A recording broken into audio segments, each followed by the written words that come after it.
अस्सलाम वालेकुम नाज़रीन, इस्लामाबाद में सिंध टीवी न्यूज़ जो प्रोग्राम राजधानी टाइम सां गॾु हाज़िर आहियां आता राजड़ ऐं मूंसां गॾु आहे जनाब सिकंदर हुलियो साहब। महिरबानी था। नाज़रीन, सभिनी खां अहम शइ 11 मई जी आम चूंडुनि खां पोइ नेशनल असेंबलीअ जो जेको पहिरियों इजलास आहे उहो सदर आसिफ अली ज़रदारी 1 जून ते तलब करण जो नोटिफिकेशन जारी करे छॾियो आहे। 1 जून ते नवां चूंडियल मेंबर हलफ़ खणंदा ऐं उन खां सवाइ 2 जून ते स्पीकर ऐं डिप्टी स्पीकर लाइ नामज़दगी फॉर्म वसूल कया वेंदा। 3 जून ते स्पीकर ऐं डिप्टी स्पीकर जी चूंड थींदी। 4 जून ते वज़ीर आज़म लाइ नॉमिनेशन पेपर्स दाख़िल कया वेंदा, जॾहिं त 5 जून ते इम्कान आहे त नए वज़ीर अज़म जी चूंड थी वेंदी ऐं साॻिए ॾींहं ते नओं वज़ीर अज़म पंहिंजे उहिदे जो हलफ़ बि खणी वठंदो। इन मामले ते ॻाल्हाईंदासीं, पर अॼु जेका सभिनी खां अहम ख़बर आहे उहा आहे सुप्रीम कोर्ट ऑफ पाकिस्तान मां। सुप्रीम कोर्ट क़ौमी एहतसाब ब्यूरो जे चेयरमैन एडमिरल रिटायर्ड फसी बुखारी खे संदसि उहिदे तां बरतरफ़ करे छॾियो आहे। सुप्रीम कोर्ट जेको मुख़्तसिर फ़ैसिलो जारी कयो आहे, 5 रुकनी बेंच हुई जस्टिस तसदुक़ हुसैन जीलानी जी सरबराही में, उन इहो करार ॾिनो आहे त जेका कंसल्टेशन थी चेयरमैन नेब जी मुक़ररी लाइ, उहा नेब ऑर्डिनेंस जो जेको सेक्शन 6 हो उन जी भञकड़ी हुई, उन जे ख़िलाफ़ु कई वई। तंहिं करे उनखे फौरी तौर ते उन जी जेका मुक़ररी आहे उनखे कलदम करार ॾिनो आहे। इहो हुकुम ॾिनो आहे वफ़ाक़ी हुकूमत खे त जल्द खां जल्द नए नेब चेयरमैन जी तक़ररी कई वञे। सिकंदर, इहो केस काफ़ी अरसे खां तव्हां ॾिठो आहे, जीअं ई हिन जी मुक़ररी थी त चौधरी निसार उनखे चैलेंज कयो सुप्रीम कोर्ट में ऐं एतिरो अरसो उन जी सुनवाई हलंदी रही। हुकूमत जो मौक़िफ़ इहो हो त जीअं सुप्रीम कोर्ट जो जज हटाए सघिजे थो उहिदे तां, इहो ई तरीक़ेकार इख़्तियार करिणो पवंदो। सुप्रीम जुडिशल काउंसिल ॾांहुं मामिलो वेंदो ऐं जीअं सुप्रीम कोर्ट जो जज जीअं बरतरफ़ थींदो आहे पंहिंजे उहिदे तां, ईअं ई उनखे बरतरफ़ करे सघिजे थो। उन खां सवाइ ॿियो को बि रस्तो कोन्हे। हाणे सुप्रीम कोर्ट जी 5 रुकनी बेंच अॼु फ़ैसिलो त ॾिनो आहे, पर उन जा रीज़न्स उन्हनि चयो आहे त असां तफ़सीली जेको फ़ैसिलो ॾींदासीं उन में ॿुधाईंदासीं। त ओवरऑल कीअं पियो लॻे तव्हांखे हीउ जेको डिसीजन आहे सुप्रीम कोर्ट जो? अता हाणे ॻाल्हि इहा, तव्हां तफ़सीलन ॿुधाए विया ॻाल्हि, हीउ 9 सिटुनि ते फ़िलहाल त मुख़्तसिर फ़ैसिलो हुननि जारी कयो आहे, पर हाणे ॻाल्हि इहा त हीउ टसल तमामु पुराणो आहे। हीउ जेको हुयो साहब उन सां त मामिलो हो, इन खां अॻु दीदार हुसैन साहब आयो हो, उनखे बि ईअं सुप्रीम कोर्ट तव्हांखे यादि आहे त डिसीट कयो हो। हर दफ़े प्रॉब्लम इहो हो, इहो जेको चवनि पिया न कंसल्टेशन मीनिंगफुल कोन्हे का। गवर्नमेंट जो हमेशह मौक़िफ़ इहो त कंसल्टेशन जो मतिलबु कोई कंसेंसस न आहे त यकराय हुजूं, तव्हां सां राब्तो कयोसीं, तव्हां बि नालो ॾिनो, असां बि ॾिनो, उनखां पोइ इहो वरी प्रोगेटिव ठहे थो त प्राइम मिनिस्टर बाक़ी वर्किंग करे कीअं थो ॾिए। तव्हां अगरि थोरो पोइ ते वेंदो त मोहतरमा ऐं मियां साहब जे विच में जेका COD थी 2007 में, चार्टर ऑफ डेमोक्रेसी, उन्हनि तय कयो COD जे अंदरि त आईंदा जेको चेयरमैन नेब हूंदो उहो जा एहतसाब जो सॼो अमल हूंदो उहो मुतफ़िक़ा तौर ते हूंदो, जंहिंमें अपोज़िशन लीडर जी सलाह शामिलु हूंदी ऐं वर्किंग हूंदी ताकी सियासी विक्टमाइज़ेशन न थिए। माना मुशावरत कोन हूंदी, इतफ़ाक़ राय हूंदो। हाणे इन जे अंदरि उन में जे अंदरि बि को कंसेंस, इहो हिकिड़ो अजीब मुगाल था हाणे। आइनी एक्सपर्ट चवनि था त COD को आइनी डॉक्यूमेंट न हो, इहो पॉलिटिकल डॉक्यूमेंट हो। पॉलिटिकल डॉक्यूमेंट जी उहा आइनी हैसियत न आहे। आइन जे अंदरि उहा हैसियत आहे जीअं तव्हां चयो नेब ऑर्डिनेंस जो आर्टिकल 6 आहे, उनजे अंदरि त हिकिड़ो प्रॉपर प्रोसेस हिकिड़ो ले डाउन थियल आहे, उन तहत तव्हां करे सघो था। ही बार बार खणी विया, पर मुंहिंजो ख़्यालु आहे त हिन वक़्तु हिन स्टेज ते सुप्रीम कोर्ट जी एॾी उॿर आई ऐं बिल्कुलु अचानक हिकिड़े केस खे ईअं फिगर आउट करे ऐं 9 सिटुनि में तव्हां ॾिसो चेयरमैन नेब खे उॾाए छॾियो, जंहिंजो मतिलबु आहे त मियां साहब घुरनि हिकिड़ो ज़बरदस्त क़िस्म जो डिलिशियस क़िस्म जो गिफ्ट ॾिनो आहे अॻियां रखी त बाबा तव्हां अचो पिया हाणे अॻे हफ़्ते, इन खां अॻु में तव्हां पोइ रमदे खे, भगवान दास खे या के ॿिए माण्हू खे खणी अचणु चाहियो त करे सघो था। पर हाणे हिते प्रॉब्लम शुरू थींदो हिकिड़ो, अता हाणे मां तव्हांखे ॿुधायां। चवंदा त हू चवंदा आहिनि त तव्हांजो दुश्मन मरे त ख़ुशि न थियो, छो हिकिड़े ॾींहुं दोस्त खे मरणो हूंदो आहे। इहा साॻी पीपल्स पार्टी हुकूमत में हुई, तव्हां सभु चवंदा रहियो त उहा कंसल्टेशन न थी, प्रोसेस ले डाउन उहो फॉलो न थियो। हाणे हिन हफ़्ते खां पोइ पीपल्स पार्टी अपोज़िशन में वेंदी ऐं सेम जेको तव्हांजो मौक़िफ़ आहे, तव्हांजे इन मौक़िफ़ ते जेका अदलिया हिन महिल ताईं जेतिरियूं बि जजमेंट्स ॾिनियूं आहिनि, उन्हनि जजमेंट्स जो कहिड़ो बुनियादु रहंदो? छा तव्हां उन सभु खे सिधो कंदा, वरी तव्हां उल्टो वेंदा, उल्टी गंदा वाहींदा? इन जो मतिलबु इहो त हाणे ख़ुदि अदलिया पंहिंजे ट्रैप में पाण फासंदी, पॉलिटिकल पार्टीज़ में, मेन स्ट्रीम में मियां साहब ख़ुदि पंहिंजे ट्रैप में पाण ईंदो। रीज़न मां तव्हांखे ॿुधायां त तव्हां हमेशह फ़ैसिला ॾींदे अपोज़िशन लीडर खे नेब चेयरमैन जी मुक़ररी हुजे, कई ॿिया मामला हुजनि, तव्हां एतिरो वधाए चढ़ाए पेश कयो जो तव्हां कई दफ़ा बिल्कुलु हिकिड़ी गवर्नमेंट खे एम्बेरस ऐं हिरास करण जे लाइ रस्तो इख्तियार कयो। त हाणे त उल्टो साॼो मतिलबु हाणे रोल तब्दील थी वियो। हाणे इम्तिहान आहे अदलिया जे लाइ त हाणे ॾिसो न माज़ी में त इन क़िस्म जा के मिसाल मां आख़िरी ॻाल्हि कयां, हाणे हिन हफ़्ते मियां साहब को न को आणींदो, ज़ाहिर आहे कंसल्टेशन कंदा, उन खां पोइ ख़ुर्शीद अमन शाह हूंदो अपोज़िशन लीडर या जेको बि हूंदो, उहो वरी चैलेंज कंदो त पोइ चैलेंज कंदो त प्रेसिडेंट ठही वियो सुप्रीम कोर्ट ऑफ पाकिस्तान 9 सीटुनि में ईअं एडमिरल साहब खे उॾाए छॾियो अगम दीदार शाह खे उॾाए छॾियो उन खां पोइ ज़ाहिर तव्हां उहे 2 फ़ैसिला कहिड़े तरफ़ कंदा जो 3 फ़ैसिले खे तव्हां वैलिड कंदा इन करे हमेशह हिनखे राय इहा हूंदी सलाह इहा हूंदी आइनी माहिरनि जी ऐं मुल्क जे अंदरि जेके पॉज़िटिव्स उन्हनि जी त तव्हां जेको प्रोसेस आहे जेको SOPs आहिनि जेके रूल्स आहिनि उन्हनि खे तव्हां पॉलिटिकल फेवरेटिज़म एॾो न उॾायो जो सुभाणे लकीर जे हुन पार वारी धुरियूं हिन पार अचनि त तव्हां छा कंदा सो उहो हाणे इम्तिहान न उहो ई चवां पियो त माज़ी में त इन क़िस्म जा कंहिं मिसाल ई कोन हुआ हीअ त सुप्रीम कोर्ट हर केस में नओं मिसाल क़ाइमु पिए करे जेके असां लास्ट त हाणे तारीख़ आहे तव्हां ॾिसो न हाणे त मिसाल बि अची विया न हाणे मिसाल अची वियो हाणे तारीख़ जे हुन पासे बीठल धुरियूं हिन पासे अची वियूं अपोज़िशन जी हुकूमत में हुकूमत जी अपोज़िशन में छा हाणे supreme court of Pakistan justice साहब हिते हूंदो ज़ाहिर अदलिया जारी रहंदी उहा हुन अॻी धुर खे बि एतिरी फेवर ॾींदी जेका हू न पर हाणे सुप्रीम कोर्ट जा पंहिंजा फ़ैसिला आहिनि ज़ाहिर पंहिंजनि फ़ैसिलनि खे साम्हूं रखी उन मां तव्हां हिकिड़ो वरी लीगल ओपिनियन आहे जेके वॾा वॾा विज़िट्स ऐं एक्सपर्ट्स आहिनि उहे चवंदा आहिनि त कॾहिं कॾहिं सुप्रीम कोर्ट पंहिंजे ओपिनियन जे अंदरि बि रूम ऑफ इम्प्रूवमेंट हूंदो आहे कॾहिं कॾहिं पंहिंजे जजमेंट्स खे बि हू अॻिते पोइ कंदा आहिनि मतिलबु पर हू उसूलनि इहो हूंदो आहे कोर्ट जे लाइ हमेशह इहो हूंदो आहे त जेके जजिस हूंदा आहिनि उहे जजमेंट्स में स्पीक कंदा आहिनि ॻाल्हाईंदा आहिनि इन करे जेको बि ॻाल्हाइनि मुख़्तसर ॻाल्हाइनि जामियो ॻाल्हाइनि वाज़े मुदलल ॻाल्हाइनि ऐं एतिरो हमगीर हुजे 9 सीटुनि में ॻाल्हायो अथनि न हा मतिलबु हीअ त ॻाल्हायो कोन हीअ त बिल्कुलु शटअप कॉल आहे त बाबा बसि फ़िलहालु उहो चवनि पिया रुगो कंसल्टेशन न थी नैब ऑर्डिनेंस आर्टिकल 6 तहत बाक़ी फ़ैसिला बाक़ी वर्किंग बाद में जारी कई वेंदी आहिनि बाद में अलाए केतिरा फ़ैसिला आहिनि सिकंदर इन हवाले सां पाण सां जीजल अख़बार जो इस्लामाबाद में ब्यूरो चीफ आहे रज़ाक खटी साहब उहो पाण सां लाइन ते आहे पाण उनखां हाल अहवाल वठूं वधीक पाण तबसरो कयूं था खटी साहब अस्सलाम वालेकुम वालेकुम सर खटी साहब इहो नैब चेयरमैन वारो केस काफ़ी अरसे खां सुप्रीम कोर्ट में असां ॾिठो त सुनवाई हेठि हो अॼु फ़ैसिलो आयो आहे इन क़िस्म जो हालांकि 9 सीटुनि ते ॿधल फ़ैसिलो आहे असां ॼाणणु इहो था चाहियूं असांजा नाज़रीन बि ॼाणणु चाहींदा त अॼु जेको हतमी दलील ॾिना आहिनि ॿिन्ही धुरियुनि हुन में अकरम शेख जेको वकील हो चौधरी निसार जो अटॉर्नी जनरल ऑफ पाकिस्तान उन बि पंहिंजो हिकिड़ो मौक़ुफ़ पेश कयो अदालत में लतीफ़ खोसा जेको चेयरमैन नैब पारां हो त ओवरऑल इन्हनि दलील कहिड़ा ॾिना जो सुप्रीम कोर्ट अहिड़ो फ़ैसिलो अॼु ॾियण ते मजबूर थी आउं तव्हांखे ॿुधाईंदुमि त हुकूमत पाकिस्तान जो नुमाइंदो अटॉर्नी जनरल हूंदो आहे पर अॼु उन जो जेको मौक़िफ़ हुयो उहो ॾाढो अजीब इन हवाले सां हुयो त उन अदालत खे दरख़्वास्त कई को विच वारो रस्तो कढो इन मां ईअं महसूसु थियो त शायदि हुन सम्झो थिए या त हुन वटि दलील खुटी विया या त सूरत हाल ॿी हुकूमत जी आंसरी तरह सॼी सूरत हाल तब्दील थी वई आहे इन करे ईअं लॻो थिए त हुन विच वारो रस्तो वरितो जॾहिं त चौधरी निसार जो जेको वकील हुयो उन जो मौक़िफ़ ॾाढो इस्ताई वाज़े हुयो ऐं उन में हुन इहा ॻाल्हि कई त सिर्फ़ु हिकु ई भेरो असां सां मुशावरत कई वई आहे जॾहिं त इन सिलसिले में हुन खां बाद में हिन जी मुक़ररी दौरान कॾहिं बि का मुशावरत न कई वई आहे ऐं हिन जो चवणो हो त छाकाणि त हिन जो नैब जो चेयरमैन जो जेको वकील हुयो लतीफ़ खोसा हुन चयो त हिन जी एहलियत चैलेंज न आहे थी तंहिंजे करे एडमिरल फसी बुखारी खे कंटिन्यू रखियो वञे पर अदालत कुझु देरि लाइ फ़ैसिलो महफ़ूज़ कयो ऐं विदिन 25 मिनट्स पर 25 मिंटनि अंदरि हुन महफ़ूज़ कयल फ़ैसिलो ॿुधाए छॾियो जंहिंमें हुन फौरी तौर ते वफ़ाक़ी हुकूमत खे इहो चयो आहे त नैब चेयरमैन जो तकड़ कयो वञे ऐं हुनजी जेका मुक़ररी हुई उहो कालदम करार ॾिनी वई रज़ा हिकिड़ो जेको दलील बार बार वधाए पियो मुख़्तलिफ़ सुनवाइनि ते उहो इहो हो त जेको नैब चेयरमैन आहे उनखे बि हटाए उन ई आइनी तरीक़े सां सघिजे थो जंहिं आइनी तरीक़े सां सुप्रीम कोर्ट जो को जज हटाए सघिजे थो त छा अॼु को जेका सुनवाई थी या कल्ह बि जारी रही उन में वरी इहो पॉइंट लतीफ़ खोसे जे पारां ऐं अटॉर्नी जनरल पारां अदालत आॾो कोन रखियो वियो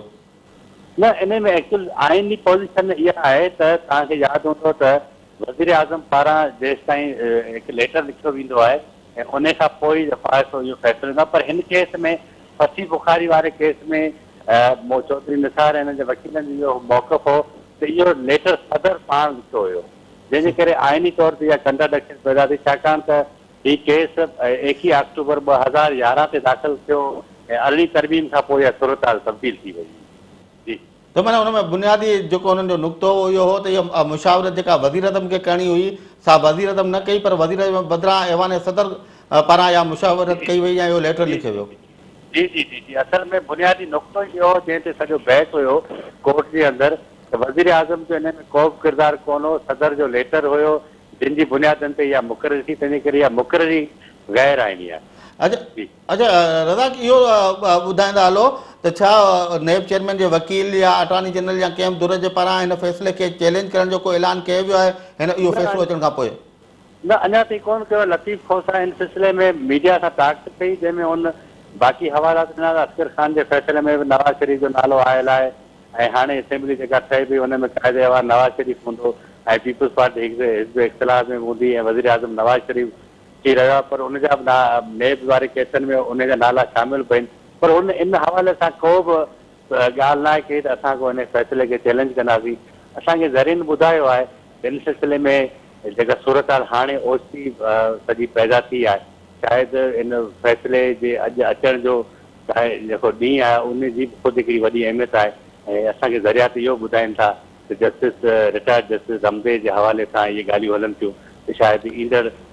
जी हुकूमत ही पंहिंजे मुकमल फ्रेम में ईंदी त उनखे नेब जो चेयरमैन। अच्छा रज़ाक साहब, ही जेको नेब चेयरमैन जे मुक़ररी जो मामलो आहे काफ़ी तकरारी आहे। जस्टिस बुखारी एडमिरल बुखारी खां अॻु तव्हां यादि आहे दीदार हुसैन शाह वारो मामलो बि कंट्रोवर्सी नज़र थियो। हिन जा तानू बानू आहे COD सां जेको मोहतरमा मियां साहब जो विच में थी। हाणे हेॾी कंट्रोवर्सी आहे, हाणे ज़ाहिर हाणे लाइन्स चेंज थी वियूं। हाणे पीपल्स पार्टी अची वई अपोज़िशन में ऐं PMLN हली वई हुकूमत में। त अॻे हफ़्ते जॾहिं नेब चेयरमैन जी मुक़ररी कंदा आहे, सुभाणे वरी पीपल्स पार्टी जो अपोज़िशन लीडर इहो चवंदो त असां सां मीनिंगफुल कंसल्टेशन न आहे थी त कोर्ट में फ़ैसिले खां पोइ इन बारे में का राय ज़नी के एनालिस्ट तजियो तव्हांखे छा उते ॿुधण में आयो? न तव्हांखे ॿुधाईंदो छाकाणि त तफ़सीली फ़ैसिलो अञा ताईं न आयो। मुमकिन आहे तफ़सीली फ़ैसिले में सुप्रीम कोर्ट इहो ऑर्डर करे या उनजो को तरीक़ेकार जेको आइन में मौजूदु आहे उनखे ॿीहर पंहिंजे फ़ैसिले जे अंदरि शामिल बि करे त इन सिलसिले में नेब चेयरमैन जी जेका मुक़ररी जी आइन में ॾिनल आहे उन तरीक़े सां कई वञे। हाणे पीपल्स पार्टी असल में छा आहे त हिन वक़्तु पीपल्स पार्टी जेके सीटूं हासिलु कयूं आहिनि उन में हिकु उनजे लाइ वॾो चैलेंज इहो आहे त हू तहरीक इंसाफ़ खे पाण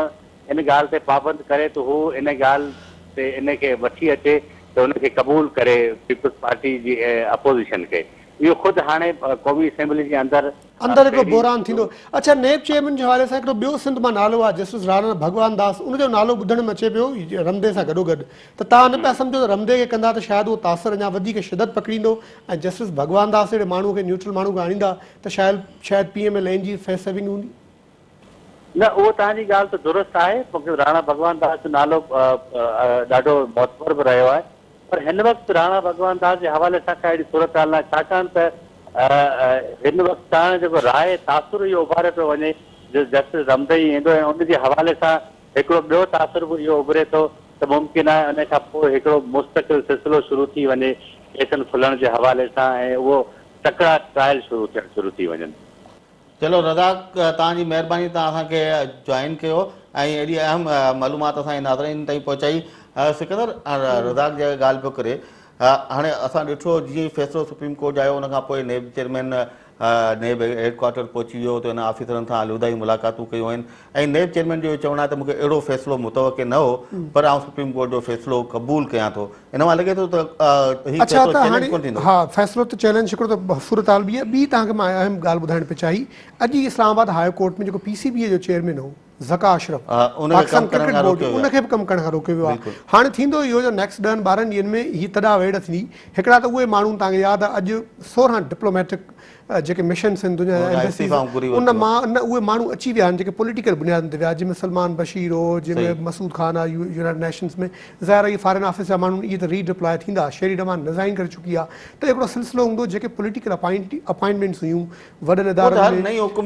पर हाणे ॾिसो न पर उन में हिकिड़ो ॿियो टेक्निकल आहे। हिकिड़ा त उहे जेके माण्हू अख़लाक़नि ॾींदा, हिकिड़ा उहे आहे जिन जो टेन्यूअर जेको आहे उहो मावराए हुकूमत हूंदो आहे। हिकिड़ी हुकूमत में मुक़ररु थिया ॿी ताईं जारी रखी सघनि था। पर ज़ाहिर उहे जीअं नेब चेयरमैन आहे, जीअं ॿिया कुझु आइनी उहिदा आहिनि त उन्हनि खे छा कंदा, हीअ त ज़ाहिर इहो घेरण जो तरीक़ेकार आहे न। तव्हांजो सफ़ायो थींदो ऐं इहो फ़िलहाल त नेशनल चार्टर बि मुंहिंजे ख़्याल ते थी वियो आहे। हाणे ॾिसूं त मियां साहब ऐं पीपल्स पार्टी त सभु बिल्कुलु जीअं चइबो आहे न त अङण ॿुहारियां वाटूं निहारियां वारी किसो आहे, हू त इंतज़ारु पिया कनि त PMLN जो इजो न्यापो आयो त असीं ॾींदासीं मियां साहब खे जेको मुश्तरका इहो पहिरीं जेको एतमाद वारो वोट हूंदो। पर होॾां लॻे थो त हाणे होॾां बि तमामु सख़्ती आहे, हुननि जा नंबर पूरा थी विया आहिनि। हाणे औरतुनि जे सीटुनि रिज़र्व थियनि एलोकेशन खां पोइ त इन ते ॻाल्हायूं था। टाइम थियो ब्रेक जो, ब्रेक खां मोटूं त छा हीअ टकराव वारी सियासत या मुस्लिम लीग नून खे फ़ाइदो ॾींदी या नुक़सान ॾींदी, अचे पई ॿीहर इन ते बिल्कुलु इन ते ॻाल्हायूं था। हा नाज़रीन, टाइम थियो आहे ब्रेक जो, अचो था नंढी साई खां पोइ।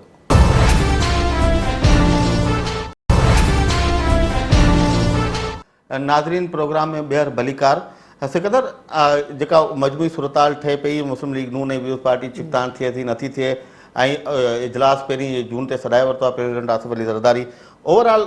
छा सिचुएशन बीहंदी नेशनल असेंबली में? मुंहिंजो ख़्याल आहे पाण इन ते वधीक ॻाल्हाइण खां अॻु में इस्लामाबाद जो सीनियर साफ़ी आहे सदीक़ साजिद साहब, उहो पाण सां टेलीफोन लाइन ते आहे ऐं पंहिंजी क़िस्मत में भली आहे जो लाहौर अॼु मौजूदु आहे मियां साहिबनि जे अॼुकल्ह सभु रस्ता जेके आहिनि रायवन पिया वञनि। हा, गुज़िरियल प्रोग्राम में तव्हां चयो सही त सिद्दीक़ खां पहिरीं कुझु पाण फीडबैक वठूं, उन खां पोइ ॻाल्हाईंदा। सिद्दीक़ साजिद साहब अस्सलाम वालेकुम। जी वालेकुम अस्सलाम। सिद्दीक साहब, सादा अक्सरियत के साथ मुस्लिम लीग नून तो आ गई नेशनल असेंबली में और सदर साहब ने आज कॉल भी कर लिया है नेशनल असेंबली का सेशन। ओवरऑल सिचुएशन क्या लग रही है आपको? मुस्लिम लीग नून की तरफ से वज़ारत उज़्मा, स्पीकर और डिप्टी स्पीकरशिप के कौन होंगे उम्मीदवार, और उनके मुखालफत में क्या पीपल्स पार्टी और तहरीक इंसाफ भी अपने उम्मीदवार ला रही है? जी अता देखें, जहाँ तक मुस्लिम लीग नून की हुकूमत साजी के हवाले से हिकमत अमली है, उसमें तो अभी तक सिर्फ मियां नवाज शरीफ को ही वजीर आजम के तौर पे नामजद किया गया है, और स्पीकर के लिए और डिप्टी स्पीकर के लिए अभी तक जो है वो किसी नाम को फाइनल नहीं किया जा सका है। इस सिलसिले में सरदार यूसुफ का नाम भी ज़ेर गौर है, महमूद खान अचकज़ई हैं, और अब एक नया नाम जो ऐड हुआ है वो मीर ज़फ़रुल्लाह खान जमाली का नाम जो है वो भी शामिल किया गया है। लेकिन महमूद खान अचकज़ई इस वजह से फेवरेट समझे जा रहे हैं कि वहाँ पे बलूचिस्तान में हुकूमत साजी में अगर कौम परस्तों को वज़ारत आला दे दी जाती है तो फिर हो सकता है कि अचकज़ई स्पीकर का जो मनसब है कबूल कर रहे हैं। लेकिन अगर वहाँ पे नून लीग का सीएम बनाया गया तो फिर जो है इस फैसले के ऊपर वो अचकज़ई जो है वो शायद इस चीज़ को ना माने। तो उसकी वजह यही है कि जो बलूचिस्तान की कौम परस्त जमातें हैं वो खुद भी यही चाहती हैं कि एक ऐसा वजीर आला वहाँ पे हो जो कि मसाइल को हल कर सके। और जो आपने शुरू में बात की कि सादा अक्सरियत, मियाँ साहब ने शुरू में बात कही थी कि हम किसी की बैसाखी के बगैर हुकूमत बनाना चाहेंगे, लेकिन ऐसे तो उनको कामयाबी हासिल नहीं हुई। अब जो बैसाखियाँ उन्होंने इकट्ठी की हैं वो आपको भी मालूम है कि मुस्लिम लीग फंक्शन है, और दूसरी जो बलूचिस्तान की कौम परस्त जमातें हैं उनको इकट्ठा करने की कोशिश कर रहे हैं। फिर मौलाना फजलुर रहमान जो कि हुकूमत में रहने के लिए तोल रहे हैं वापस आने के लिए, लेकिन वो भी अपनी शरायत के ऊपर, और मियाँ साहब मजबूर होंगे उनकी मानने के लिए। तो कब ये जो कहा जा रहा था कि एक सादा अक्सरियत वो अपने तौर पे हासिल कर देंगे, वो उनको उस तरह तो नहीं मिल सकी, लेकिन फिर भी उनकी यही कोशिश होगी कि अब मामलात को इस अंदाज से चलाया जा सके कि जो चैलेंजेस हैं मुल्क को दरपेश नहीं सिद्दीक, ये कामयाब हो। जी ये तो ठीक है, लेकिन क्या जिस तरह यूसुफ रजा गिलानी साहब इत्तेफाक राय से वजीर आज़म मुंतखब हो गए थे 2008 में, आपको लग रहा है इस दफ़ा मियाँ नवाज शरीफ साहब भी इसी तरह इत्तेफाक राय से मुंतखब हो जाएंगे, या उनके खिलाफ पाकिस्तान पीपल्स पार्टी और जो पाकिस्तान तहरीक इंसाफ है वो अपने कैंडिडेट्स ला रही है सामने? पीपल्स पार्टी ने तो अभी तक इस वाले से कोई फैसला नहीं किया, वो तो सोचो बाजार में मसरूफ है। वो तो सदर आसिफ अली ज़रदारी ज़ाहिर है आखिरी फैसला करेंगे, लेकिन तहरीक इंसाफ ने तो अपने उम्मीदवार बाकायदा तौर पर सबसे पहले तो मैदान में उतार दिए हैं, और वही जवेद हाशमी जिनको मुस्लिम लीग नून ने मुशर्रफ के दौर में वजीर आजम के लिए नामजद किया था, तो वो अब मियां नवाज शरीफ के मुकाबले में वजारत उज़्मा का इलेक्शन लड़ेंगे। तो ये भी एक बहुत बड़ी दिलचस्प सूरत हाल होगी ऐवान में अगर वो ऊपर इस ओहदे के लिए खड़े रहते हैं। और स्पीकर और डिप्टी स्पीकर के लिए भी तहरीक इंसाफ जो है वो अपने उम्मीदवार का ऐलान कर चुकी है। पीपल्स पार्टी को भी ये सिर्फ सूरत हाल देख रही है। कोशिश तो यही होगी कि पीपल्स पार्टी जो है वो मुस्लिम लीग नून के मुकाबले में कोई उम्मीदवार खड़ा ना करे। और इसमें एक सिलसिला, एक अहम बात मैं आपको बताता जाऊँ कि शेख रशीद एक किरदार अदा करने की कोशिश ये कर रहे हैं कि तहरीक इंसाफ के जो उम्मीदवार खड़े हों उनको पीपल्स पार्टी की हमायत हासिल हो जाए, और इस सिलसिले में वो मुख्तलिफ लोगों से इनडोर जो है वो उनके राब्ते भी हो रहे हैं। लेकिन अभी तक जो पीपल्स पार्टी ने है इस हवाले से अपनी जो स्ट्रेटजी है उसको वाजे नहीं किया है। जी अच्छा सिद्दीक, ये जो थी कन्फ्रंटेशन की सियासत मखासमत की, लग ये रहा था कि मियाँ साहब के आने से शायद उसमें अभी स्केल कम होगा, लेकिन अभी ये आज नेब चेयरमैन को हटाया गया है, ज़का अशरफ को काम करने से रोक दिया गया है, रमदे की बात सुनने में आ रही है। तो आपको लग नहीं रहा कि पीपल्स पार्टी और मियाँ साहब के बीच में जो ताल्लुकात होंगे वो इतने कोई अच्छे और बेहतर नहीं होंगे? अब वो साइंस से नज़र आ रहे, तो रायवंड में, लाहौर में क्या फील है इसके मुतल्लिक? ये बात मैं बड़ा खुलकर अता राजा साहब के जो प्रोग्रामों हैं उनके कई प्रोग्रामों में ये मैं कह चुका हूँ कि अगर ये मुस्लिम लीग नून की हुकूमत आ भी गई तो उसके लिए सबसे बड़ा चैलेंज होगा अदलिया से अपने मामलात को सीधा करना। और वो अभी उनकी हुकूमत आई नहीं है और इस किस्म के फैसले आगे हैं। और अब इनको जो भी आप समझ ले, लेकिन जो सियासी मुखालफीन हैं, ये पीपल्स पार्टी है, दूसरे उनके मुखालफीन है, सियासी हरीफ है, यही समझेंगे कि इन फैसलों के पीछे जो है मुस्लिम लीग नून है और ये मुस्लिम लीग नून के फैसले हैं। तो ये कन्फ्रंट्रेशन की जो सियासत है वो उसको मियां नवाज शरीफ की हुकूमत आने से पहले ही एक तरह की शुरू हो गई है, क्योंकि जो आप समझे कि चेयरमैन नैब के खिलाफ जो की तकर्री के खिलाफ जो दरखास्त थी वो चौधरी निसार अली खान ने दे रखी थी, और वो जब उनकी हुकूमत थी पीपल्स पार्टी की तो उस दौर में तो उसकी वो डेट एंड ऑर्डर कर दी गई थी, लेकिन अब उस दरखास्त को जो है वो सुना गया है और जब मुस्लिम लीग नून की हुकूमत आने वाली है और आज चेयरमैन नैब को काम करने से रोक दिया गया है। ये भी अब एक अंदाजा कर ले जो इख्तियारात सदर की तरफ से या वजीर आजम अगर एडवाइस कर रहा है सदर को, तो मुशावरत का उसमें लफ्ज इस्तेमाल है। अगर वो मुशावरत में नहीं देते अपने नाम तो जाहिर है किसी न किसी ने तो अच्छा सिद्दीक, मुशावरत से एक ज़मीनी सवाल ये है कि ये देखें, पहले PMLN जो थी वो अपोजिशन में थी, पीपल्स पार्टी गवर्नमेंट में थी, अब रोल चेंज हो गया, पीपल्स पार्टी अपोजिशन में चली गई। तो जिस तरह इन्होंने 2 नैब चेयरमैन की मुशावरत नहीं मानी तो कल वो भी नहीं मानेंगे, तो लग आपको नहीं रहा कि इस तरह की चीज़ों से ये फिर दोबारा से एक कन्फ्रंटेशन का माहौल बनेगा? मैंने वही तो बात कही कि ये शुरू हो चुका है, ये काम ऑलरेडी शुरू हो गया है और इनको अदलिया के साथ ताल्लुकात बेहतर बनाने में मुस्लिम लीग नून को सबसे ज्यादा मुश्किल का सामना होगा। मैं कोई जरदारी साहब की तारीफ नहीं कर रहा, लेकिन आप ये देख लें कि उस शख्स ने अपनी एक वजीर आजम कुर्बान करके दूसरे वजीर आजम पर पर्चे कटवाने के बावजूद वो अपनी मुद्दत पूरी करने जा रहा है, लेकिन मियाँ साहब की जो अपनी जो हिकमत अमली है, जो ज़हन है, वो आप ये समझें कि वो मुश्किल से ही 6 माह जो है वो निकाल सकें। अब जब तक चीफ जस्टिस ऑफ पाकिस्तान है दिसंबर तक, तो वो इनकी हुकूमत के लिए ऐसी मुश्किलात खड़ी कर सकते हैं जिसके लिए जो आने वाले जो ये काम करना चाहते हैं ये भी खुलकर नहीं कर सकेंगे। ये भी इन चीजों को लिख लें क्योंकि बहुत से मुकदमा चल रहे हैं। अब एक नया पंडोरा बक्स खुलेगा कि नैब का चेयरमैन इस वक्त मौजूद नहीं है और नैब का कोई कानून भी 1999 वाला जो ऑर्डिनेंस है उसी के तहत ही चलेगा मामला। नून लीग बिल लाना चाहती है, अब उसमें पीपल्स पार्टी की हमायत भी बहुत जरूरी है। उसकी बड़ी वजह आप समझ लें कि सेनेट में पीपल्स पार्टी को अक्सरियत हासिल है। सिद्दीक मैं वही बात करने जा रहा था कि आप कह रहे हैं कि ये जो तल्कात हैं अभी से ख़राब हो जाएंगे मुस्लिम लीग नून के और पाकिस्तान पीपल्स पार्टी के, तो आप समझते हैं कि मुस्लिम लीग नून अफोर्ड कर सकती है जब सेनेट में इतनी मजबूत पोजीशन है पाकिस्तान पीपल्स पार्टी की और उसकी हमख्याल जमातों की? देखें, अफोर्ड जो है वो नहीं कर सकती और ये मुस्लिम लीग नून को कानून साजी के हवाले से मुश्किलात लाजमी तौर पर आएंगी। पीपल्स पार्टी लचक लाजमी दिखाएगी क्योंकि पीपल्स पार्टी को पता है कि अगर कोई हम अपने मामला सीधे रख सकते हैं तो वो मुस्लिम लीग नून ही एक ऐसी जमात है वो कुछ ले उस लो या वो रास्ता खुले रखती है। उसकी बड़ी वजह यह है कि सुलझे हुए सियासतदान जो है वो दोनों तरफ मौजूद है। इसाकदार जैसे लोग हैं, इस तरफ ख्वाजा आसफ सरदार मेहताब जैसे लोग हैं, दूसरी तरफ रजा रब्बानी है, खुर्शीद शाह है, नवीद कमर जैसे लोग हैं, तो वो मामला के हद तक नहीं जाने देते। अब एक नई जो असेंबली में तो एक नई जमात जो आएगी वो तो तहरीक इंसाफ है, उनका एक अपना बड़ा रोल होगा। चले वहां पे तो अक्सरियत है, लेकिन जो आप बात कर रहे हैं सेनेट वाली, वहां पे तो इनको बहुत ज्यादा टफ सिचुएशन का सामना होगा और अगर ये पीपल्स पार्टी को साथ लेकर नहीं चलेंगे कानून साजी के हवाले से तो बहुत बड़ी जो है मुश्किल पैदा होगी। जी चलिए, बहुत शुक्रिया सिद्दीक साजिद साहब आपका। सिकंदर, ओवरऑल ॾिसो हाणे टकरा जेका ॻाल्हि पाण कई पे त हिननि फ़ैसिलनि मां त इहो तासुर मिले थो त को टकरा जी पोजीशन पैदा थींदी, पर सेनेट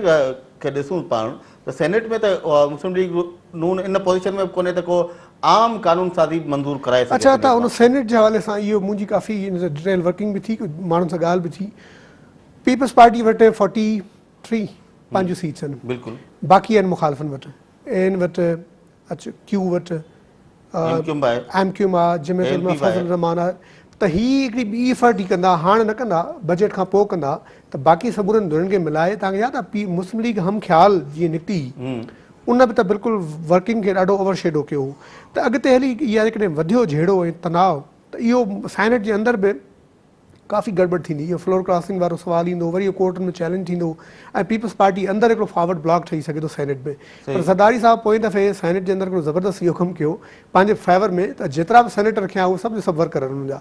मतिलबु रहमान मलिक अहिड़ा घटि माण्हू आहिनि जेके फ़रार थी वञनि मुल्क मां या जेके इनएक्टिव थी वञनि या वफ़ादारी मटाइनि, सईद गनी, करीम ख्वाजा, मतिलबु कंहिंजा नाला खणी अचनि, त इहे अहिड़ा माण्हू आहिनि जेके हा हर माण्हू हिन सां बीहंदा। त पीपल्स पार्टी खे सेनेट जे अंदरि उहो लॉयल्टी चेंज करण, फ्लोर क्रॉसिंग जो इशू न ईंदो। मियाँ साहब एतिरी कन्फ्रंटेशन में न वेंदो, पर हाणे ज़ाहिर आहे हीअ बि त मुस्लिम लीग नून जो सर्वाइवल इन मां त हू पीपल्स पार्टी खे रगड़ो रही रखनि। पर हाणे मियाँ साहब जे लाइ हिकिड़ो ॿियो चैलेंज पैदा थी वियो आहे पंहिंजे घर में अंदरि, उहो MQM जे लाइ बि आहे, उहो PTI जो आहे। हे गॾिजी सॼी उन चैलेंज खे मुंहुं ॾींदा, पर हाणे ज़ाहिर थोरो घणो माहौल बि जुड़ंदो। ऐं जेको अदलिया वारी जेका सिद्दीक़ साजिद ॻाल्हि कई, त अदलिया जूं ख़ुदि पंहिंजूं एम्बिशन्स वरी हाई आहिनि। मे बि इहो ज़रूरी न आहे त अॼु मियां साहब या शहबाज़ शरीफ़ खां टेलीफोन कॉल कई मतलब कयूं मांगे ऐं पोइ जजनि फ़ैसिलो ॾिनो हुजे। हुननि जूं ख़ुदि पंहिंजो मामलो आहे त अॻे हफ़्ते खां पोइ जॾहिं मियां साहब हिते हूंदो ऐं हर रोज़ ईअं फ़ैसिला तब्दील थी रहिया हूंदा, चैलेंज थी रहिया हूंदा, त हीअ हुकूमत जे लाइ कहिड़ो अपसेट पैदा कंदा। इहो वॾो इम्पोर्टेंट आहे। हुकूमत लाइ अपसेट पैदा करण अलॻि शइ आहे। अणदुरियाइप हाणे सुप्रीम कोर्ट खे ॾेखारणी पवंदी जॾहिं हुन 5 सालनि दौरान पीपुल्स पार्टी जे हर शइ जो नोटिस पियो जीअं हुननि पंहिंजो हिकिड़ो वज़ीर आज़म कुर्बान कयो, ॿियो केसिस में रहियो, ज़रदारी साहब पाण पंहिंजे उहिदे जे हिसाब सां स्विस केसनि वारो ख़त बि लिखियो ऐं मोर ओवर पार्टी जो उहिदो छॾियो। मतिलबु by the end of day Zardari साहब डिड एवरी पॉसिबल थिंग। हुन कोर्ट जो हर हुकुम मञियो ऐं वेंदे वेंदे पंहिंजी पार्टीअ खे 3 सूबनि मां धोई छॾियुसि। पर ज़ाहिर आहे हिननि जे लाइ मियां साहब लाइ मुश्किल हूंदो न, पर हीअ मेरान बैंक वारो फ़ैसिलो इम्प्लीमेंट कंदी मुस्लिम लीग नून? उहो छो IJ वारो ही जेको केसिस वारो आहे, रुगो इहो सेम वारो मामलो आहे। अच्छा, नंबर ॿियो इहो त कई ख़ुदि जेको दुरिया तज़ीर निगार मुबसिर जेके हाणे कालम लिखनि था, ॻाल्हाइनि था TV चैनल्स ते, उहे ॿिया सभु केस मां तव्हांखे हिकिड़ी ॻाल्हि चवां, हिन मुल्क में अर्ज़ु ॿुधो, अणधुरियो केरु बि न आहे। हर माण्हू जी एफिलिएशन्स एनालिस्टनि जूं बि आहिनि ऐं अदालत जूं बि बदकिस्मत सां थी वियूं आहिनि। ऐं पीपल्स पार्टी जी तारीख़ रही आहे त हीअ हमेशह अदालतुनि जे अताब में रहिया आहिनि। हिन जा अफ़ाल पंहिंजा बुरा आहिनि, परफॉर्मेंस पंहिंजे जाइ ते बुरी आहे, ॿियो को नेशनल विजन हुननि जो कोन हो, उहो प्रॉब्लम पंहिंजा पार्टी हुननि जूं धजियूं पाण उॾायूं स्ट्रक्चर्स में। ऐं जेको ज़ातियात जेका आसिफ ज़रदारी साहब ऐं फ़रियाल टारपुर जे गिर्द घुमे थी, उहा पंहिंजे जाइ ते। पर पीपल्स पार्टी हमेशह 40 सालनि खां रही आहे ज़ेर ताब अदलिया जी, हमेशह। मोहतरमा ज़िंदगी ज़रदारी साहब, ख़ुदि भुट्टो साहब, हाणे 5 सालनि में 2 वज़ीर आज़म, उन खां पोइ अॼु जॾहिं पीपल्स पार्टी गवर्नमेंट में बि न आहे। ॾिसो न, एहतसाब नेब जो इदारो मौजूदु हो, उन खणी एतिरो मौसर किरदारु अदा न कयो। पर मुंहिंजे ख़्याल में पाकिस्तानी तारीख़ में पहिरियों भेरो हुयो जो 5 साल आला अदलिया जंहिं तरीक़े सां सिटिंग गवर्नमेंट जो एहतसाब कयो आहे, अहिड़ो एहतसाब त मुंहिंजे ख़्याल में उन सां हिकिड़ो बदकिस्मती थी। एहतसाब कंदे कंदे उहो मैंडेट उनजो हो कोन वायोलेट कयूं, इंतिज़ामिया जो मैंडेट, जंहिंजे करे मुल्क जे अंदरि परफॉर्मेंस बुरी थी। पीपल्स पार्टी जेका बैड गवर्नेंस आहे न, उनजो कोई रीज़न अदलिया बि हुई। बिल्कुलु पीपल्स पार्टीअ ते इल्ज़ाम ऐं ॻाल्हि पंहिंजे जाइ ते ऐं उनजे समूरनि इतिहादनि ते पंहिंजे जाइ ते, पर बुनियादी हुनखे कमु करणु ॾिनो ई कोन वियो। ऐं अदलिया ख़ुदि अहिड़ी अजीब हिकिड़ी पैराडॉक्स मची वई आहे, हाणे ख़बर पइजी वेंदी खीर खीर थींदो, पाणी पाणी थींदो हफ़्ते खां पोइ। ॿी हिकिड़ी अदलिया में फट थी रही आहे, तव्हांखे बि ख़बर आहे। हीउ जेको CJ साहब ऐं जज उनखे 23-24 महीना कमु करण खां रोकियो वियो, डोगर साहब। हाणे हिकिड़ी पिटिशन वई आहे लाहौर हाई कोर्ट में, हिननि खे 24 महीना वरी फाल कंदे वरी वधीक कमु करणु ॾियो वञे। सभ खां पहिरियों टेस्ट केस त इहो हूंदो, हितां ख़बर पवंदी त हीउ गठ जोड़ केतिरो आहे। नंबर 2, कई केसिस आहिनि, सुभाणे खां पोइ त हर माण्हू चैलेंज कंदो, सिटीज़न्स वञी कंदा, ॿिया कंदा उन्हनि जे अंदरि। पर अदलिया हमेशह बाक़ी जेके धुरियूं उनखे फेवर घटि ॾिनी आहे। सही टाइम ते ॿिए ब्रेक जो, ऐं ब्रेक खां पोइ मोटी पाण हिकिड़ो त सिंध में हुकूमत साज़ी जे हवाले सां बि इशूज़ आहिनि, उन ते बि कुझु न कुझु पाण डिस्कस करियूं। ॿियो बिजली जो जेको एॾो वॾो बहिरान आहे, चयो वियो पियो कल्ह खां वठी मसनूई बहिरान साबित थियो KEC मां बि ऐं मुल्क जे अंदरि। हा, उन ते ॻाल्हायूं था टाइम ते ब्रेक जो। नाज़रीन, हलूं था ब्रेक ते, असां सां गॾु रहिजो।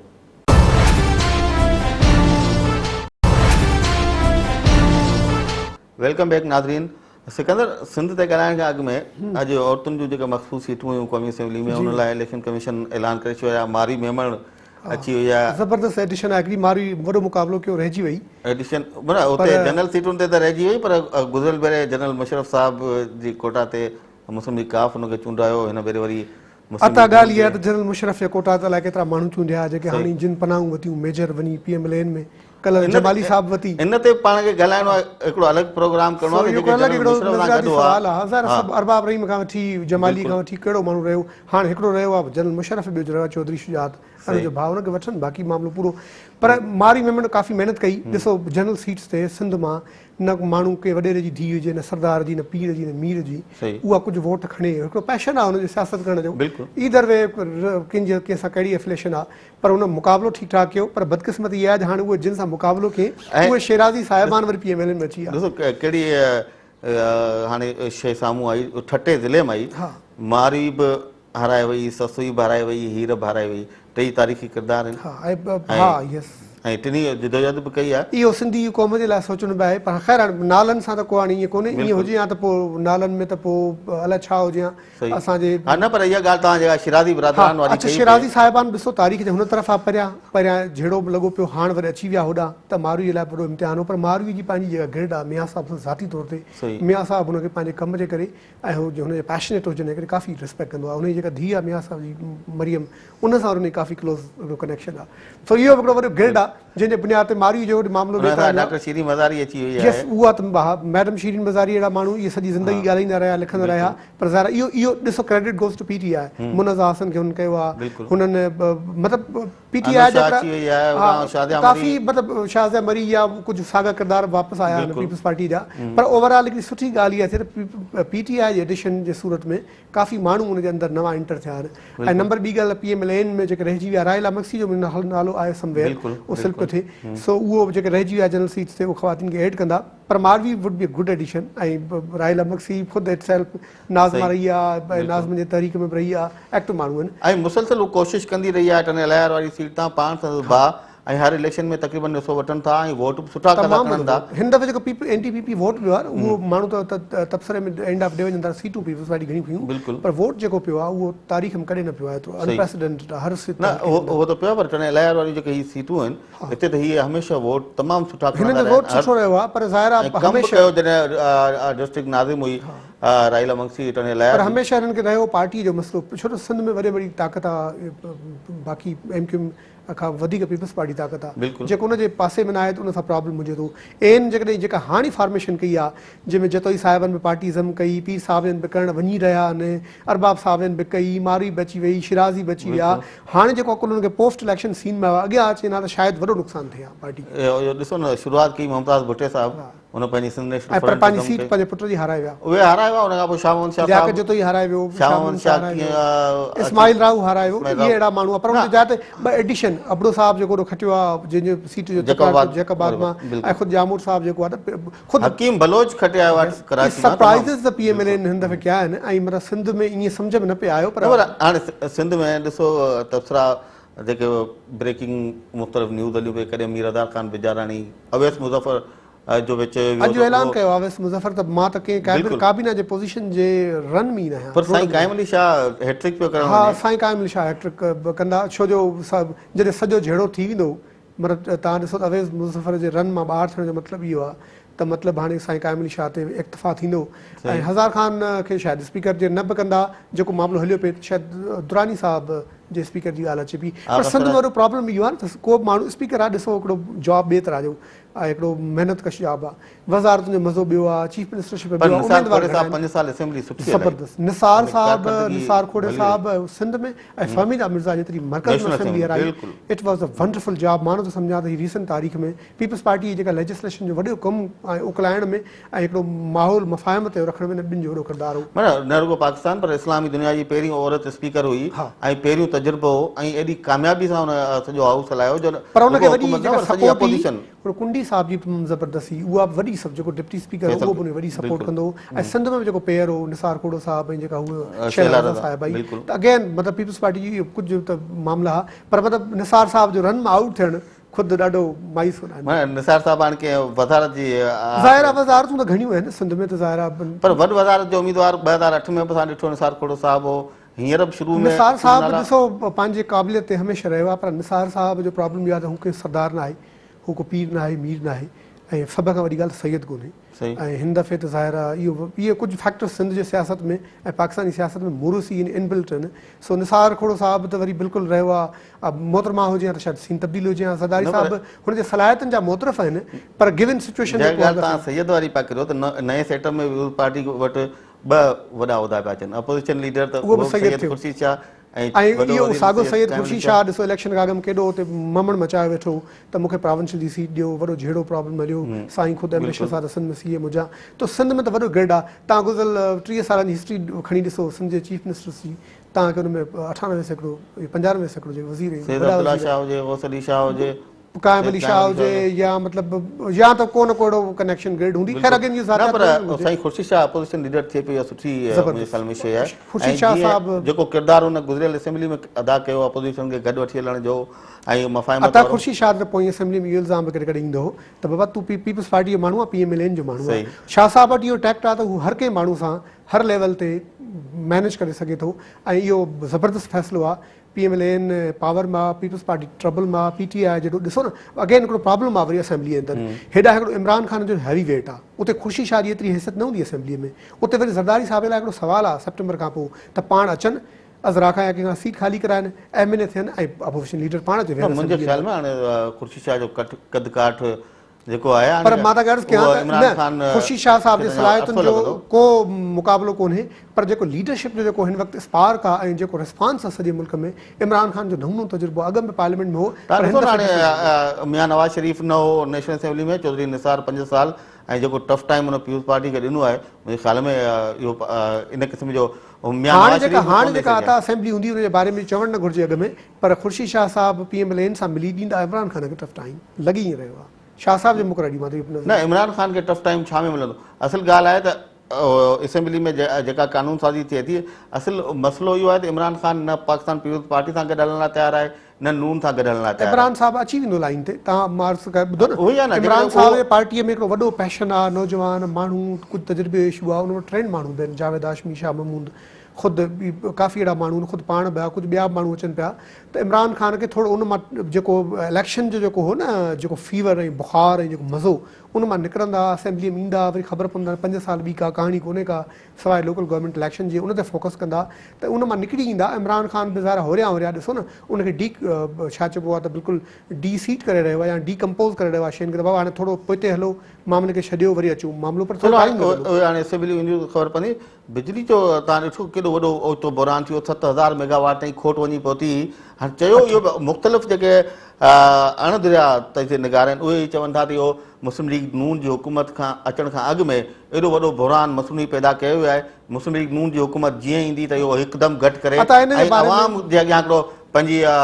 पोज़ीशन ठाहिण जी कोशिशि हिकिड़ो तासिर त इहो हूंदो आहे त को बुरहान या का तकलीफ़ एॾी वधाए छॾिजे जो माण्हू चवनि त मसीहा जी तलाश आहे अचानक को माण्हू अचे ऐं बिल्कुलु ताज़नि वांगुरु चए त बाबा हीउ बिस्मिल्लाह हल थी वियो मसइलो पर हू बिजली जो बुरहान आहे अॼु खां कोन्हे को 5 साल बि हो मुशरफ जे दौर में बि हो हिन वक़्तु शॉर्टफॉल जो प्रॉब्लम हो पर शॉर्टफॉल एतिरो सीवियर न हो शॉर्टफॉल 3000 खां 4-5 पर हीअ त 8-9 हज़ार शॉर्टफॉल थी वियो हाणे वर्किंग इहा थी आहे जो त माहौल थोरो मौसम बि बहितर थी आहे कुझु बारिशूं थियूं उहा पंहिंजे जाइ ते ॿियो जेको ख़ुदि केयरटेकर गवर्नमेंट रिलीज़ कया आहिनि पैसा PSO ई बाक़ी जेके अदायगियूं आहिनि उनजे करे काफ़ी यूनिट्स ट्रिपे थिया बंदि आहे ॿियो हिन सीज़न में प्रेशर पवंदो आहे काफ़ी यूनिट जे गुडू तव्हां ॾिठो ऐं हिते पंजाब जे अंदरि मुल्क जे कुझु हिसनि में पहिरियों दफ़ो जितां बिजली सभ खां वधीक पैदा थी आज़ाद कश्मीर में कल्ह मीरपुर में उते फसाद थिया जहिड़ा थिया मूंखे यादि आहे पोएं दफ़े मां नीलम वैली वियोसि पोएं साल आज़ाद कश्मीर में त पहिरियों दफ़ो चवनि पिया ज़िंदगी तारीख़ में लोड शेडिंग थी आहे हैरान हुजनि माण्हू लोड शेडिंग छा थींदी आहे त इहो हिकिड़ो सॼो मुल्क जे अंदरि हिकिड़ी करंट आहे तकलीफ़ आहे वधे पई पर PMLN जी गवर्नमेंट ऐं जेका टीम आहे मुआशी टीम उन्हनि हिकिड़ो ज़बरदस्त कमु कयो आहे हू 500 अरब हिकिड़ो सर्कुलर डेट आहे उहो चवंदा हाणे 500 न आहे 800 अरब थी वियो आहे मतिलबु 790 अरब उहो पे करणु था चाहिनि ऐं ॿियूं जेके पेमेंट्स अदा करणु था चाहिनि जेके अल्टरनेट ज़रिया आहे जीअं विंड मिल आहे या ॿिया आहिनि सोलर एनर्जी आहे उन ते वञणु था चाहिनि ऐं जेको हू चवंदा जेको कम ते फोग मां ठहे थी बिजली जेको वॾी ॻाल्हि उन्हनि जो आहे त मियां साहब हलफ़ खणण खां पोइ पहिरियों थरकोल जो ऐं थरकोल जो ॾिसो मियां साहब सनतकार आहे हुनखे ख़बर आहे थरकोल में केतिरो पोटेंशियल आहे उहा वर्किंग कंदा त मियां साहब जी टीम वटि हिकिड़ो सोल्यूशन आहे जीअं अॻु में ॻाल्हायोसीं ज़बरदस्त टीम आहे हू योम तकबीर जे हवाले सां जेका स्पीच कई आहे मियां नवाज़ शरीफ़ उहा बि तमामु अहमियत वारी आहे हुन चयो 5 सालनि में असां उहो अर्ज़ु ॿुधो न उहो मियां साहब एग्ज़ैक्टली इहो सुवालु आहे अॼु योम तकबीर ते सोशल मीडिया ते वॾो बहस लॻो पियो आहे त हीउ कहिड़ो मुल्क आहे जंहिं वटि एटम बम आहे बिजली कोन्हे का ऐं तव्हां बल्कि हिन चाइना सां जेका मियां साहब रिक्वेस्ट कई आहे त सिविल न्यूक्लियर डील जो उन तहत जेको न्यूक्लियर प्लांट्स मां तव्हां बिजली पैदा करे सघंदा जीअं तव्हां यार जापान जे अंदरि सुनामी इंडिया खे अमेरिका ॾिनी आहे त अहिड़ी वर्किंग थी सघे थी टीम बहितर आहे ऐं मियां साहब उन तरफ़ वञे पियो ऐं मुंहिंजो ख़्यालु आहे इहो इल्ज़ाम चवण खां अलावा बि हिकिड़ो बहरान त आहे शिदत कुझु केयरटेकर डिप्रेशन ई कुझु इलेक्शन जी डिप्रेशन ई कुझु मामला कुझु ज़रदारी साहब जी दिलचस्पी न ई ऐं कुझु हर कंहिं चयो पियो त भला छॾियो मामले खे उहो थी वियो मामिलो पर हाणे हुनखे कनि पिया ग्रिप ऐं मुंहिंजो ख़्यालु आहे त हीउ मामिलो अहिड़ो आहे जेको चवनि था 6 महीननि जे अंदरि इमीडिएट रिलीफ 1.5 साल जे अंदरि काफ़ी जेको आहे उहो 60-40% ॾिसो न हाणे हीउ सभु तजिए निगार चवनि था ऐं जेके बादशाहूर माण्हू आहिनि उहे चवनि था त हिन वक़्तु मुल्क में जेके बि सियासी दुरियूं हिन इलेक्शनी सियासत में आहिनि उन्हनि मां मुस्लिम लीग नून उहा वाहिद पार्टी आहे जंहिं वटि सभिनी खां सुठी इक़्तिसादी माशी टीम आहे तव्हांखे यादि आहे हीअ असां नाकाम मंशूरनि विया ते- हा बिल्कुलु जेकॾहिं हीअ नाकाम विया त यानी कि पोइ त हिननि मसइलनि जो हल त पोइ मुमकिन तव्हांखे ई यादि कोन्हे। आहे असां इलेक्शन रिव्यूज़ में मंशूरनि ते ॻाल्हायोसीं बिल्कुलु। सभु पूरा मंशूर खणी तजिया कयासीं हिते वॾा एक्सपर्ट्स पिया सभिनी चयो त PMLN जो जेको मंशूर आहे ऐं टीम कोऑर्डिनेशन एफर्ट ऐं विजन ज़बरदस्त बिल्कुलु। इलेक्शन में स्ट्रेटजी सां विया उहा ख़ुदि it work well post election में जंहिं तरह सां बिहेव पिया कनि रीजनल कोऑपरेशन में इंडिया सां अफगानिस्तान सां उहा बि ठीक पई अचे अमेरिका सां क्वेश्चन में सफ़ीर या रोज़ पंदन रायवंडे में इमरान ख़ान वटि अच्छा उन खां पोइ जेका टीम ज़बरदस्त आहे ॾिसो हीउ जेको बिजली जो बुरहान आहे इहो घणे भाङे मसनूई बि आहे घणे भाङे ना हली आहे बिल्कुलु जेकॾहिं हीउ खाइण ऐं लुट खसूट में न हुजनि हा त काफ़ी हद ताईं बहितर कमु थी सघे थो ऐं बिजलीअ जो हीउ जेको रेंटल पावर ते जेको पैसो वियो इहो जेका मुल्क जे अंदरि इंस्टॉल कैपेसिटी तव्हांखे ख़बर आहे उहा 18 खां 19,000 मौजूदु आहे बिल्कुलु उन मां तव्हांजी हार्डली उहा हले थी 8 खां 10 कॾहिं 12 कॾहिं वरी घटिजी 8 थी वञे कॾहिं 13 थी थिए पर घणो करे प्लांट पुराणा बि थी विया आहिनि मुदे उन्हनि खे ॾिसो रिव्यू करणी USAID ऐं वर्ल्ड बैंक हिकिड़ा मेजर वाटर सेक्टर जे अंदरि जेको 20 साल हू न कंदा चवंदा घणा प्लांट अहिड़ा आया आहिनि जिन खे वरी कलर करे पुराणा मुदे खारे जो कलर करे नवां करे अची लॻाराए छॾियो मुसद्दिक मलिक जेको वाटर जो केयरटेकर मिनिस्टर आहे हू चए पियो त घणी त अहिड़ी मशीनरी आहे जेको सॉफ्टवेयर आहिनि जेके माण्हुनि खे ख़बर ई कोन्हे का इंस्टॉल ई कोन थिया त हिकिड़ो नालीअ जो डिलीवरी जो परफॉर्मेंस टाइम सिकंदर ख़तम थिए प्रोग्राम जो वरी सुभाणे इन हवाले सां वधीक पाण ॻाल्हि ॿोल कंदासूं नाज़रीन असांखे इस्लामाबाद स्टूडियो मां ॾींदो इजाज़त अला वाही।